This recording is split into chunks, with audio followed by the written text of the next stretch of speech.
গোপালগঞ্জে জাতীয় নাগরিক পার্টির সমাবেশে হামলার প্রতিবাদে আজ বৃহস্পতিবার সারা দেশে বিক্ষোভ কর্মসূচি পালন করবে দলটি। পাশাপাশি আজ ফরিদপুর সহ অন্যান্য স্থানে এনসিপির পূর্ব ঘোষিত পদযাত্রা অব্যাহত থাকবে। বুধবার রাতে খুলনা প্রেস ক্লাবে আয়োজিত এক সংবাদ সম্মেলনে এই কর্মসূচির ঘোষণা দেন এনসিপির আহ্বায়ক নাহিদ ইসলাম। এ সময় তিনি হামলাকারীদের ২৪ ঘণ্টার মধ্যে গ্রেফতারের আলটিমেটাম দেন।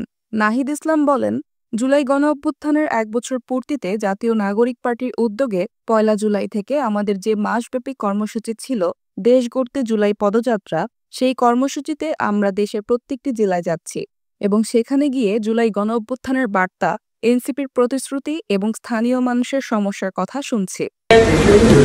১ জুলাই থেকে জুলাই গণঅভ্যুত্থানের ১ বছর পূর্তিতে আমাদের যে মাসব্যাপী কর্মসূচি ছিল দেশ গড়তে জুলাই পদযাত্রা, এই কর্মসূচির মাধ্যমে আমরা বাংলাদেশের প্রত্যেকটি জেলায় যাচ্ছি এবং সেখানে গিয়ে জুলাই গণঅভ্যুত্থানের বার্তা, জাতীয় নাগরিক পার্টির প্রতিশ্রুতি এবং সেই জেলার সেই এলাকার মানুষের সমস্যা, তাদের সাথে আমরা কথোপকথন করছি, কর্মসূচি করছি, পদযাত্রা করছি।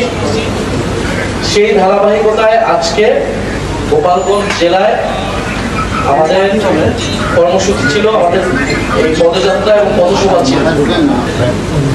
মুজিববাদী সন্ত্রাসীরা, নিষিদ্ধ ঘোষিত সংগঠন ছাত্রলীগ এবং আওয়ামী লীগ এবং তার অঙ্গ সংগঠনের সন্ত্রাসীরা আমাদের গোপালগঞ্জের কর্মসূচিতে হামলা করেছে।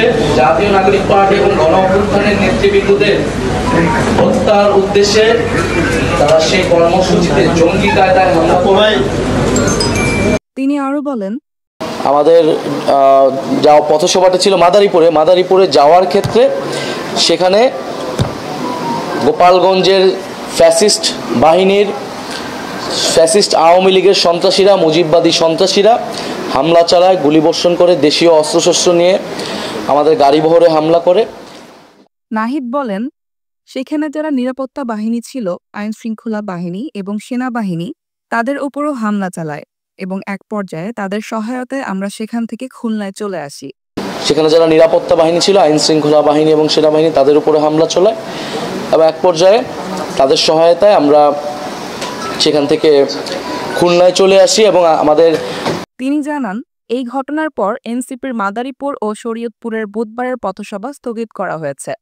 আজকের যে পথসভাটি ছিল মাদারীপুর এবং শরীয়তপুর, সেটি স্থগিত করা হয়েছে সেই আজকের এই ঘটনার কারণবশত।